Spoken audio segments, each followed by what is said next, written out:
पाकिस्तान तहरीक इंसाफ ने पेशावर में एक जलसा करके उसके अंदर DGISPR की जो प्रेस कॉन्फ्रेंस है उसका जवाब देना है, लेकिन हालात ज़ाहिर है बहुत अच्छे मुझे नज़र नहीं आ रहे पाकिस्तान तहरीक इंसाफ के।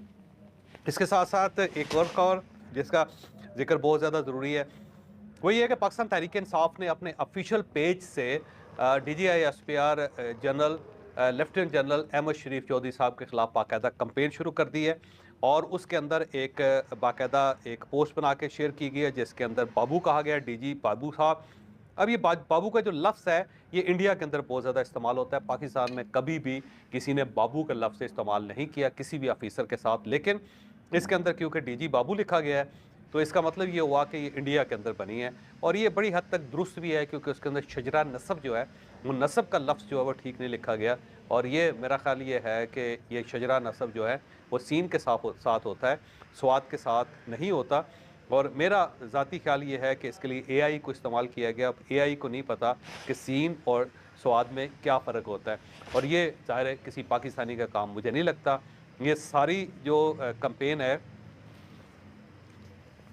ये इंडिया से जनरेट की जा रही है, माफ़ी चाहता हूँ ज़ुकाम लगा।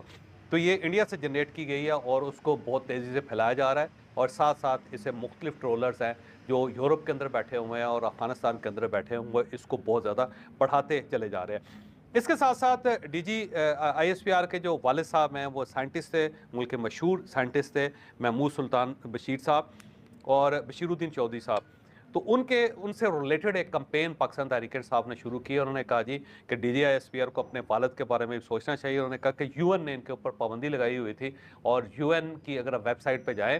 तो जो साइंटिस्ट बशीरुद्दीन चौधरी साहब हैं उनके बारे में बहुत कुछ लिखा गया और इन्होंने जो न्यूक्लियर वेपन्स है, जो न्यूक्लियर टेक्नोलॉजी है उसे दुनिया के मुख्तलिफ हिस्सों में फैला दिया। यहाँ पे मैं आपको एक बड़ी दिलचस्प बात बताता जाऊँ कि मेरी महमूद सुल्तान बशीर साहब जो है उनके साथ बड़ी न्याज़मंदी भी थी और उनके साथ मेरी कई मुलाकातें थी। यहाँ पे इस्लामाबाद के अंदर हमारे एक बुज़ुर्ग होते थे नसीम अनवर बेग साहब, उनके घर में एक इकट्ठ होता था हर रोज़ शाम के वक़्त और वहाँ पे डाइनिंग टेबल पे बैठ के बहुत ज़्यादा गुफ्तगू होती थी और वहाँ पे बहुत मशाहिर आते थे। एक बार इमरान खान साहब महमूद सुल्तान बशीर साहब को अपने साथ लेके आए थे और उन्होंने वहाँ पे अनवर बेग साहब को इसके साथ तारुफ़ करवाया था कि ये पाकिस्तान के बहुत बड़े साइंटिस्ट हैं और हम इनके बहुत बड़े फ़ैन हैं। और उसके बाद इमरान खान साहब बड़ी देर तक महमूद सुल्तान बशीर साहब जो हैं उनकी तारीफ़ करते रहे। लिहाज़ा मेरी जब साइंटिस्ट बशीरुद्दीन चौधरी साहब या महमूद सुल्तान बशीर साहब के साथ जब मुलाकात हुई, तो ये मुलाकात इमरान खान साहब ने करवाई थी और उसके बाद फिर कई मरतबा मेरी उनके साथ बात हुई और वो बड़े